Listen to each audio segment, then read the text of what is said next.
Hi friend, हम लोग जो है जेई और नीट के प्रीवियस ईयर क्वेश्चन सॉल्व कर रहे हैं, जिसमें कि हम लोगों का जो चैप्टर है स्ट्रक्चर ऑफ एटम। और स्ट्रक्चर ऑफ एटम में जो हम लोगों का टॉपिक है क्वांटम नंबर। जैसे देखिए क्वेश्चन इसमें गिवन है, consider the following set of quantum numbers. ठीक है, which of the following set of quantum number is not possible. ठीक है, तो कह रहा, कहने का मतलब जैसे देखिए ऑप्शन ए दिया है 1 2 3 4 5 ऑप्शन दिया है। इस 5 ऑप्शन में कौन कौन सा ऐसा ऑप्शन है जो कि क्वांटम नंबर को अच्छे तरीके से फॉलो नहीं कर रहा है, यानी जो कि पॉसिबल नहीं हो सकता। तो इसके लिए हम लोग थोड़ा सा कुछ जानेंगे।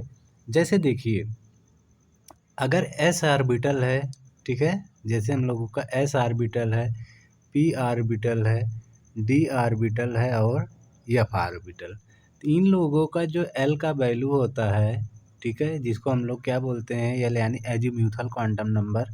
एस के लिए जो होता है 0 होता है, पी के लिए हमारा क्या होता है 1 होता है, डी के लिए हम लोगों का 2 होता है और एफ के लिए क्या होता है 3 होता है। ओके, उसके बाद आप कुछ बेसिक चीज़ और जानेंगे। जो यल होता है ना, यल की वैल्यू, ठीक है, जो यल की वैल्यू ये होता है, ये जो है अगर हम यम बोलें यानी मैग्नेटिक क्वांटम नंबर, तो यम की जो वैल्यू होगा वो यल पे डिपेंड करेगा। ओके, ठीक है, यानी मैग्नेटिक क्वांटम नंबर जो होता है वो एजीम्यूथल क्वांटम नंबर पे डिपेंड करता है। ठीक है, ओके, कहने का मतलब अगर एल की वैल्यू 0 है तो एम की वैल्यू क्या हो जाएगी, 0 हो जाएगी। ठीक है, और अगर एल की वैल्यू 1 है तो आप लोग को पता होगा, अगर नहीं पता है तो ध्यान दीजिएगा, एल का वैल्यू 2 अगर रहेगा यानी डी ऑर्बिटल रहेगा, तब उसमें एम की वैल्यू क्या होगी, तो +2 +1 0 -1 और -2, इस तरीके का कुछ होगा। ओके, तो अगर प्लस ये 3 है तो वैसे इसी तरीके से हो जाएगा +3 +2 +1 0 -1 -2 -3 तक। ठीक, अब चले हम लोग क्वेश्चन इसको सॉल्व करते हैं। ठीक है, जैसे देखिए क्वेश्चन दिया हुआ है, इसमें first option n = 3 l = 0 m = 0 और s = +1/2। तो यानी देखिए, अगर मान लीजिए सपोज करिए 3s ऑर्बिटल है, ठीक है, 3s ऑर्बिटल, तो देखिए 3s ऑर्बिटल में क्या होता है कि n का वैल्यू क्या होगा हमारा 3 होगा और l का वैल्यू क्या होगा 0 होगा। अगर l का वैल्यू 0 है तो m का भी वैल्यू क्या होगा 0 होगा। बताए थे अभी, क्योंकि m का जो वैल्यू होता है l पे डिपेंड करता है और s का वैल्यू तो हमारा क्या होता है, एक बार +1/2 होता है और -1/2 होता है। इसमें से दोनों में जो भी दिए रहेगा वैसे ही रहेगा, तो यानी +1/2 दिया है तो यानी 1/2, तो यानी ये वाला ऑप्शन जो है हमारा क्या होगा, सही होगा। अब देखिए कैसे हम इसको जाने हैं कि ये एस ऑर्बिटल होगा। अभी हम बताए थे कि एस ऑर्बिटल के लिए जो एल का वैल्यू होता है क्या होता है 0, तो तुरंत हमको समझ में आ गया कि ये यार एस ऑर्बिटल का है। इतना बात आप लोगों को समझ में आया। ठीक है, चलिए अब हम लोग सेकंड ऑप्शन करते हैं। देखिए सेकंड ऑप्शन में क्या दिया है, ये वाला, तो पहला वाला तो हमारा सही था, इसमें कोई दिक्कत नहीं है। अब सेकंड वाला हम लोग देखेंगे। जैसे देखिए इसमें n का वैल्यू 2 दिया है, l का वैल्यू 2 दिया है और m का वैल्यू 1 दिया है। तो अगर l का वैल्यू 2 दिया है तो यानी कहने का मतलब कौन सा ऑर्बिटल, d ऑर्बिटल। अभी हम शुरुआत में इसीलिए बता दिए थे, d ऑर्बिटल के लिए जो l का वैल्यू होता है क्या होता है 2 होता है। क्या होता है 2, लेकिन n का वैल्यू क्या दिया है 2 दिया है, तो यानी 2d। तो आप ये बताइए कि कभी भी 2d ऑर्बिटल में इलेक्ट्रॉन जाता है, नहीं जाता है, क्योंकि इलेक्ट्रॉनिक कन्फिग्रेशन में जो इलेक्ट्रॉन हमारा होता है, जो डी ऑर्बिटल के एलिमेंट होते हैं वो कहाँ से शुरू होते हैं, 3d से शुरू होते हैं। तो इसमें तो 2d आ गया, 2d कैसे आया, क्योंकि देखिए n का वैल्यू 2 दिया था, ठीक है, l का वैल्यू 2 दिया था तो हमको पता चल गया डी ऑर्बिटल, लेकिन n का वैल्यू 2 दिया है तो 2d। तो 2d होता ही नहीं है, क्योंकि डी ऑर्बिटल हमारा कहाँ से शुरू होता है 3 से शुरू होता है। ठीक, ठीक है, ओके, 3d। ठीक, तो कहने का मतलब होता है 3d से, और इसमें क्या दिया है 2, तो 2d होता ही नहीं है, ठीक है, 3d होता है। 3d से ही जो है d में इलेक्ट्रॉन मतलब इंटर करना शुरू होता है। ठीक, तो इसलिए ये ऑप्शन हमारा सेकंड वाला क्या हो जाएगा, रॉन्ग हो जाएगा। समझ में आया कि नहीं? ओके। अब देखिए हम लोग नेक्स्ट करते हैं थर्ड वाला ऑप्शन। थर्ड वाला ऑप्शन जैसे ये देखिए, इसमें क्या दिया है, n इक्वल टू 4 दिया है, l इक्वल टू 3 दिया है और m इक्वल टू -2 दिया है। तो इसके लिए हम लोग क्या करेंगे, देखिए तो कहने का मतलब n का वैल्यू क्या दिया है हमारा 4 और l का वैल्यू क्या दिया है, देखिए 3 दिया है। तो अगर 3 दिया है तो 3 का मतलब क्या है, f ऑर्बिटल, तो यानी 4f। ओके। शुरुआत में बता दिए थे कि f के लिए जो l का वैल्यू होता है 3 होता है, तो यानी ये हमारा कौन सा ऑर्बिटल है, 4f है। तो 4f ऑर्बिटल के लिए आपको पता होगा कि 4f होता है ना, क्योंकि जो हमारा f ऑर्बिटल कहाँ से शुरू होता है, 4 से। ठीक है। ओके। तो 4f से शुरू होगा। तो अब हम बताए थे कि अगर f ऑर्बिटल है तो l का वैल्यू 3 है, तो m का वैल्यू क्या क्या हो सकता है, +1 +3 +2 +1 0 -1 -2 -3।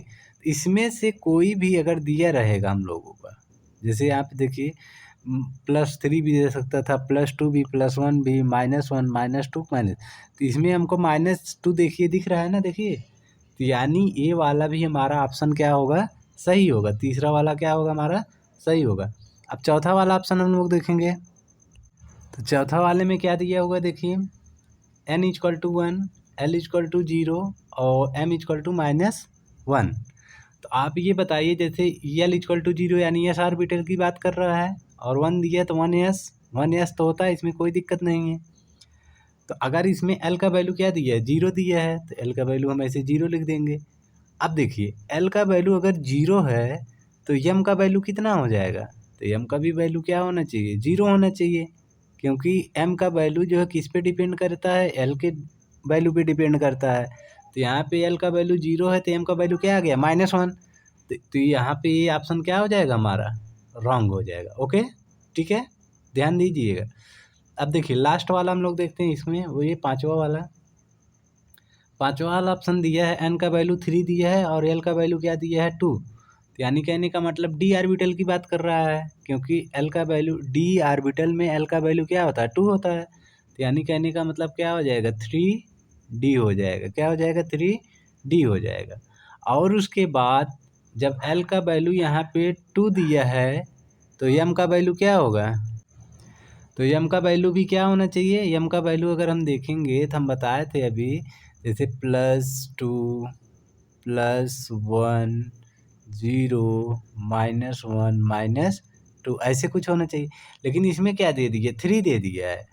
अब देखिए यहाँ पे तो एल का वैल्यू जो है हमारा, एम का वैल्यू जो है किस पे डिपेंड करेगा, एल पे। तो जब एल का वैल्यू 2 ही है तो इसमें क्या दे दिए, 3 दे दिए, तो ये भी हमारा रॉन्ग हो जाएगा।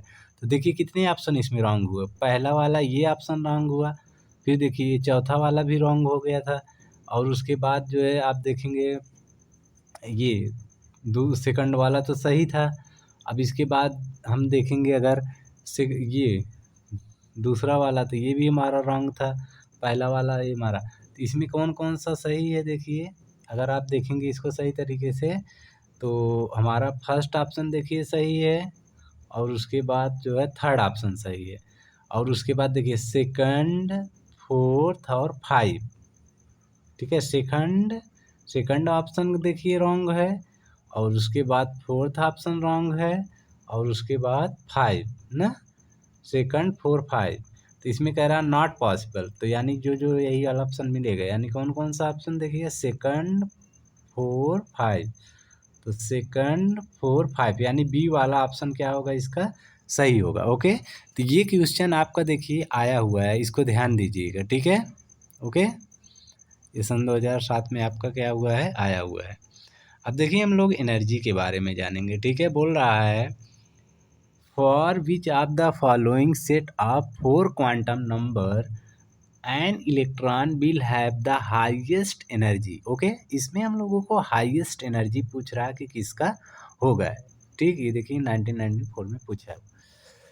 तो देखिए अब एनर्जी के लिए हम आपको एक फार्मूला बताएंगे, एन प्लस एल कर देंगे। क्या कर देंगे? एन प्लस एल करेंगे, और जिसका एन प्लस एल का वैल्यू मोर होगा उसकी हाई एनर्जी क्या होगा? हाई होगा। ठीक है, ओके। तो देखिए, जैसे सपोज करिए इसमें क्या है, 3 और 2, एन का वैल्यू 3 है, एल का वैल्यू क्या है? 2 है। तो 3 2 अगर हम लोग ऐड करेंगे कितना आ जाएगा? 5 आ जाएगा। ठीक है, पहला वाला ऑप्शन। सेकंड में देखिए, एन इक्वल टू हमारा ये 4 है और एल इक्वल टू 2, तो कितना हो जाएगा? 4 2 ऐड करेंगे तो 6 हो जाएगा। ओके, इसी तरीके से इसको भी हम लोग सी वाला में देखेंगे। इसको भी अगर हम लोग ऐड करेंगे, क्या हमारा सी, यानी ये 4 है और 1 है, तो कितना हो जाएगा? ये 5 आ जाएगा। ठीक है, ओके। तो ये हो गया हमारा। इसके बाद हम लोग लास्ट वाला देखेंगे, 5 है और 0 है, तो इसको हम लोग जब ऐड करेंगे तो कितना आ जाएगा? 5 आ जाएगा।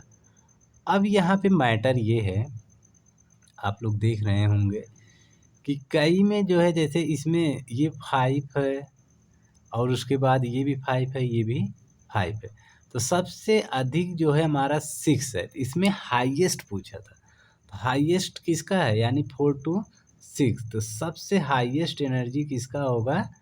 बी वाले का। किसका ऑप्शन, मतलब कौन सा ऑप्शन सही होगा? बी वाले का ऑप्शन सही होगा।